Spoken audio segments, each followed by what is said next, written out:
अगर बात छत्तीसगढ़ की सियासत की करें तो यहां पर तो पोस्टर वार चल रहा है। बीजेपी कांग्रेस के बीच पोस्टर वार लगातार जारी है। बीजेपी ने कांग्रेस पर हमला किया तो कांग्रेस ने भी जवाब दिया।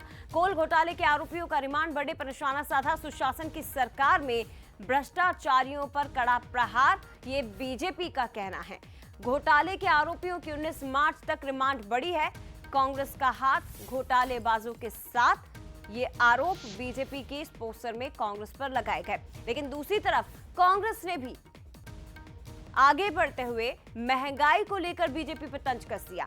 एक पोस्टर जो कांग्रेस की ओर से जारी किया है, इसमें आप देख सकते हैं चीनी तेल सिलेंडर के रेट को लेकर बीजेपी को घेरा गया और लिखा कि महंगाई की मार केंद्र सरकार जिम्मेदार।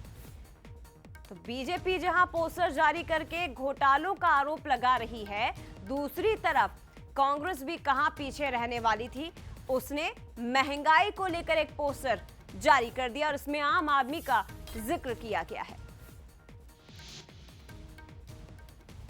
तो दो तस्वीरें आप देख सकते हैं। छत्तीसगढ़ की सियासत में पोस्टर वार का जो दौर है वो 23 चुनाव से ही चल रहा है। विधानसभा चुनाव जब से हुए थे तभी से बीजेपी अपने अलग अलग पोस्टर्स के लिए कांग्रेस को घेरने का प्रयास करती है। लेकिन छत्तीसगढ़ में एक के बाद एक कई मुद्दे बीजेपी को बैठे बिठाए हाथ लग रहे हैं और ऐसे में लगातार कांग्रेस को घेरा जा रहा है। सीधे रुख करते हैं, ब्यूरो चीफ गौरव शुक्ला हमारे साथ लाइव जुड़ गए। गौरव, 2023 विधानसभा चुनाव से ही हम देख रहे हैं कि सोशल मीडिया का इस्तेमाल कैसे करना है ये बीजेपी से कोई सीख ले, और वो सिलसिला आज तक भी जारी है। कई मुद्दे ऐसे हैं बीजेपी के हाथ जो लगातार लग रहे हैं, लेकिन कांग्रेस इस बार पीछे नहीं।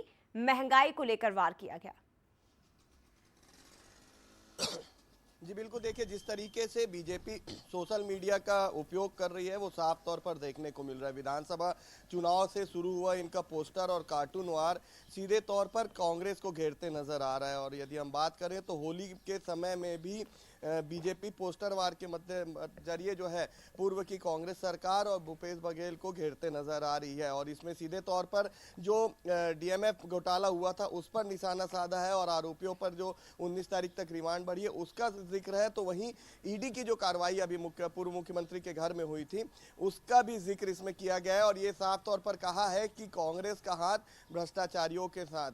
तो सीधे तौर पर कांग्रेस को बीजेपी जो है वो अलग अलग मुद्दों पर घेरते आ रही है। भ्रष्टाचार को लेकर लगातार कांग्रेस के ऊपर निशाना साधते आ रही है। और जो ईडी और सीबीआई की कार्रवाई कांग्रेस के बड़े दिग्गजों के ऊपर हुई है उसका भी जिक्र इसमें है। लेकिन कांग्रेस भी इस पोस्टर वार में पीछे ज्यादा नहीं आ रही है। वो सीधे जनता का मुद्दा उठाते हुए बीजेपी को घेर रही है और जो डबल इंजन की सरकार है उस पर निशाना साध रही है और कह रही है कि जो महंगाई है उसका असर सीधे तौर पर प्रदेश की जनता पर है। चाहे चीनी की बात कर लें, तेल की बात कर लें या फिर होली में बनने वाले पकवानों की बात कर लें, उसका जिक्र करते हुए सीधे तौर पर कांग्रेस ने बीजेपी को घेरा है।